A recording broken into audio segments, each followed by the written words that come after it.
তোমার যতই জপি নামটি তোমার তবু তুই মধুর লাগে দয়া তবু তুই মধুর লাগে আল্লাহ আল্লাহ আল্লাহ আল্লাহ আল্লাহ আল্লাহ আল্লাহ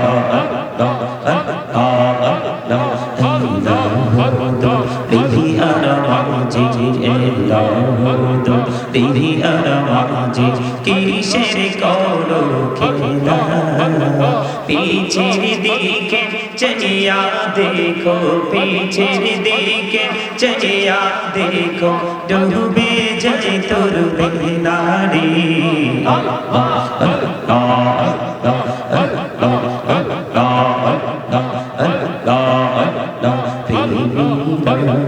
কবরে নবী মেরাজে তিনি চাইয়া দয়াল প্রভু দিলেন মেরাজ দয়াল প্রভু দিলেন মেরাজ মুমিনের লাগিয়া লা ইলাহা ইল্লাল্লাহ লা ইলাহা ইল্লাল্লাহ লা ইলাহা ইল্লাল্লাহ লা ইলাহা ইল্লাল্লাহ তেরি কত সুন্দর মদিনা যাইতে এই মন দিবানা মেরি কত সুন্দর মদিনা যাইতে এই মন দিবানা আরে দয়া করো দয়াল আল্লাহ দয়া করো দয়াল আল্লাহ নসিব করো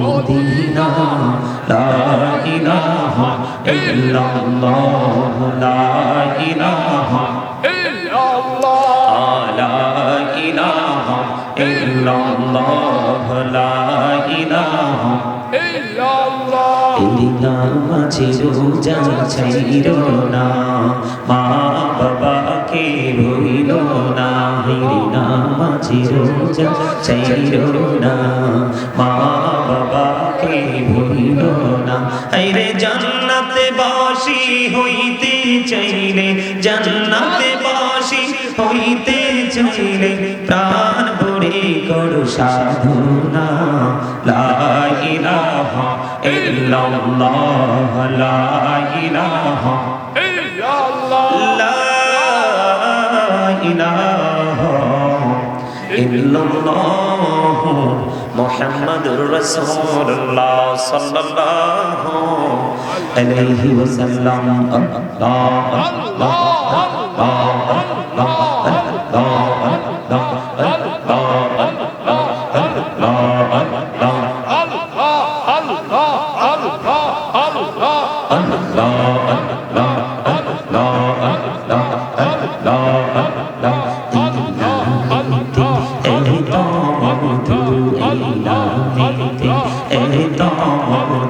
জানিনি তো আগে দয়া জানিনি তো আগে যতই যাবি নামটি তোমার যতই যাবি নামটি তোমার তবু তুই মধুর লাগে দয়া তবু তুই মধুর লাগে আল্লাহ আল্লাহ আল্লাহ আল্লাহ আল্লাহ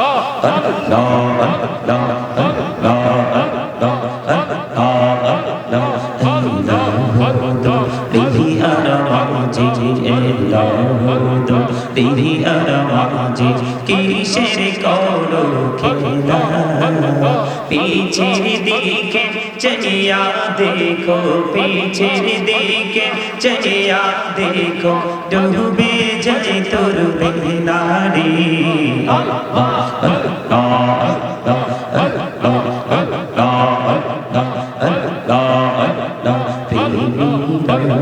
কবরে নবী মেরাজে তিনি চাইয়া দয়াল প্রভু দিলেন মেরাজ দয়াল প্রভু দিলেন মেরাজ মুমিনের লাগিয়া আল্লাহ আল্লাহ আল্লাহ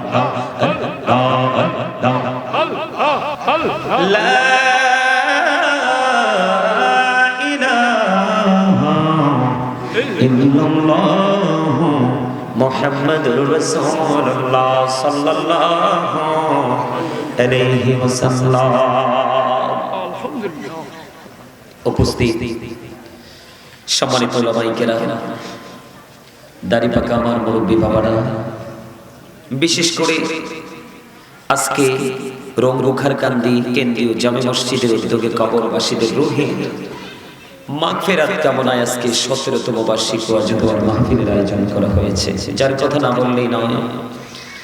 আজকে আপনারা যারা প্রধান বক্তা হিসাবে ইনভাইট করেছেন, আমন্ত্রণ জানিয়েছেন, আন্তর্জাতিক খ্যাতি সম্পন্ন মুফাসসির কুরআন আলহাজ হযরত মাওলানা মুফতি আবুল কাশেম মোহাম্মদ ফজলুল হক, অধ্যক্ষ ভারপ্রাপ্ত কাদেরিয়া তৈয়বিয়া কামিল মাদ্রাসা মোহাম্মদপুর ঢাকা, ভাষ্যকার BTV channel I my TV, মারহাবা বলেন। বিশেষ বক্তা হিসাবে, বিশেষ আকর্ষণ হিসাবে আমি গুণাগার আছি। আমার পূর্বে আলোচনা করেছেন সিরাজুল ইসলাম সাইফি, সে আলোচনা করেছেন। এখানে আরো আমন্ত্রিত অনেক অতিথি রয়েছেন, আমি সবার নাম উল্লেখ করব না, কারণ উল্লেখ করতে গেলে আমার নির্দিষ্ট সময় বেঁধে দেওয়া হয়েছে, ওই সময় থেকে অনেকটা সময় মাইনাস হয়ে যাবে। এখানে প্রধান বক্তা থেকে উলামায়ে কেরাম থেকে ধরে এখানে আজকে যাদেরকে আমন্ত্রণ জানানো হয়েছে, প্রধান অতিথি, সভাপতি, আহ্বায়ক, পৃষ্ঠপোষক, এমনি করে করে স্টেপ বাই স্টেপ যারা আজকে মাহফিলের আয়োজন করেছেন, টাকা দিয়ে, পয়সা দিয়ে, অর্থ দিয়ে, বুদ্ধি দিয়ে, শ্রম দিয়ে, সার্বিক সহযোগিতার মাধ্যমে, এবং পর্দার অন্তরালে যে মা বোনেরা রয়েছেন, সকলের প্রতি আমার আন্তরিক সালাম। আসসালামু আলাইকুম ওয়া রাহমাতুল্লাহি ওয়া বারাকাতুহু। আপনারা কি, আমি প্রথমে প্রশ্ন করব, আপনারা কি সুস্থ নাকি অসুস্থ? আমার কাছে সুস্থ বলে মনে হয় না। দু চারজনকে আমার কাছে মনে হয় সুস্থ, আর ম্যাক্সিমাম মানুষকে আমার সামনে মনে হয় অসুস্থ। আচ্ছা, সুস্থতা এবং অসুস্থতা এই দুইটার মধ্যে পার্থক্য কি বুঝতে পারেন? সুস্থতা এবং অসুস্থতা এই দুইটার মধ্যে ডিসটেন্স কম্পেয়ার কিভাবে করা যায়, এটা কি বোঝেন আপনারা? বোঝেন? আমি যদি আপনাদেরকে বলি এখন ইনশিওর করে বলেন, আপনারা বলতে পারবেন না, কারণ আপনারা অত্যন্ত দুর্বল। ইউ আর ভেরি উইক, অত্যন্ত দুর্বল।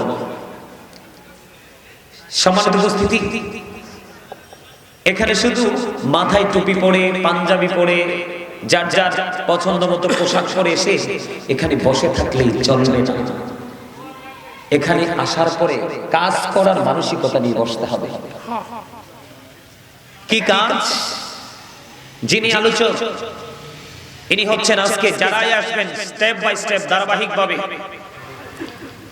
আজকে যিনি আজকের এই মাহফিলের মধ্যমণি, যিনি চিফ, উনি হলেন আমাদের কাজের তৈয়বিয়া মাদ্রাসার অধ্যক্ষ হযরত মাওলানা মুফতি আবুল কাশেম ফজলুল হক সাহেব, তাই না? উনি আজকে সর্বশ্রেষ্ঠ যে টিচিং আজকে উনি দিবেন। আমি আমার জায়গা থেকে যতটুকু সম্ভব ততটুকুই দিব। তবে আপনারা সুস্থ হতে হবে। আপনারা অসুস্থ থাকলে কিন্তু আমি কিছু করতে পারবো না। এই যে আমি দুরূদ পড়লাম রাসূলের শানে,